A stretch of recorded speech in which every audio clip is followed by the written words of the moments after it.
माँ बाप के अलावा कौन साफ कर सकता है, और ऐसा वो खुशी खुशी करते हैं। इसलिए शायद भगवान ने माँ बाप की पूजा खुद से भी पहले बताई है। बच्चा बीमार होता है तो नींद माँ को नहीं आती।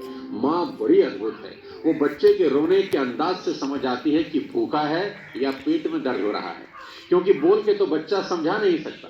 प्रसव पीड़ा इस दुनिया के सबसे बड़े दर्द में है, जिसे हर माँ खुशी खुशी सहन करती है ताकि एक नवीन जीवन धरा पर आ सके।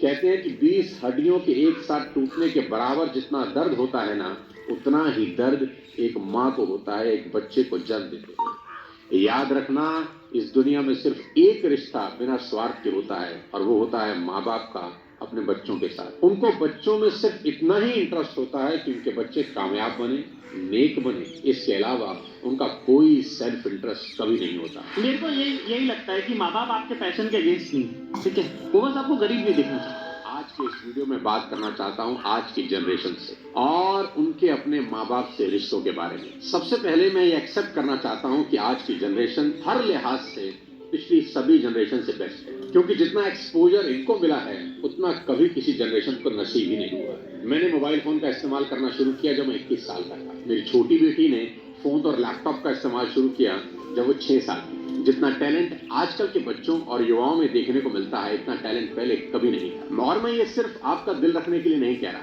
मैं दिल से इस बात को फील करता हूँ। आज के इस दौर में 98 to 100% मार्क्स कई स्टूडेंट आराम से ले आते हैं, और अगर कोई 98% और 100% मार्क्स ला रहा है तो किसी को कोई हैरानी नहीं। और हमारे दौर में सब सब्जेक्ट के मिलाकर भी कई बच्चों के 100 पूरे नहीं हो रहे थे। तो ये बात तो बिल्कुल तय है कि आज की पीढ़ी में टैलेंट की कोई कमी नहीं। लेकिन कहानी में ट्विस्ट कब आता है जानते हैं?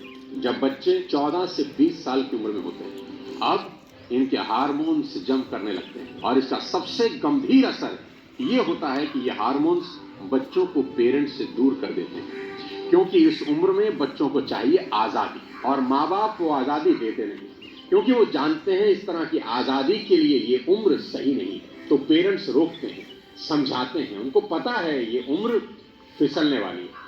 यही वो उम्र है जिसमें फ्यूचर बन भी सकता है और बर्बाद भी हो सकता है। अब यहाँ बच्चों को लगता है कि यही दो लोग मेरे दुश्मन हैं।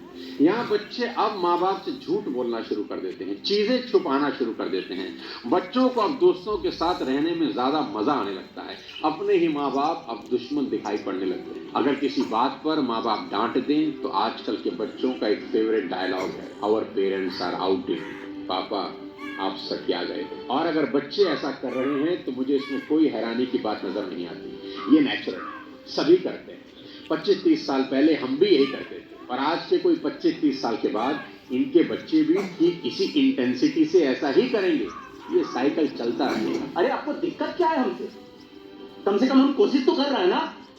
बाकी मोहल्ले के लौंडों के जैसे सड़क पे आवारागर्दी तो नहीं कर रहा, लड़ाई तो नहीं कर रहा। पढ़ाई पे ध्यान दिए होते हैं। अरे नहीं गया ध्यान पढ़ाई पे। एक और कहानी जो इस उम्र में होती है वो ये कि बच्चे अपने पेरेंट्स से अब नफरत करते हैं और दूसरे पेरेंट की बात खुशी खुशी सुन लेते हैं। यहाँ अपना एग्जाम्पल देता हूँ। आज बहुत लोग मेरी बात सुनते हैं और मानते हैं, दूर दूर से कंसल्टेशन लेने आते हैं, पर मेरी अपनी बेटी को समझाने में मेरे पसीने निकल जाते हैं। कपिल शर्मा के शो में आमिर खान का भी यही प्रॉब्लम है, जो उन्होंने बताया कि सभी स्टार्स के बच्चे अपने करियर की सलाह मुझसे लेने आते हैं, पर मेरे अपने बच्चे मेरी बात नहीं सुनते। बच्चे बात सुने या ना सुने, ये मेरी प्रॉब्लम नहीं है।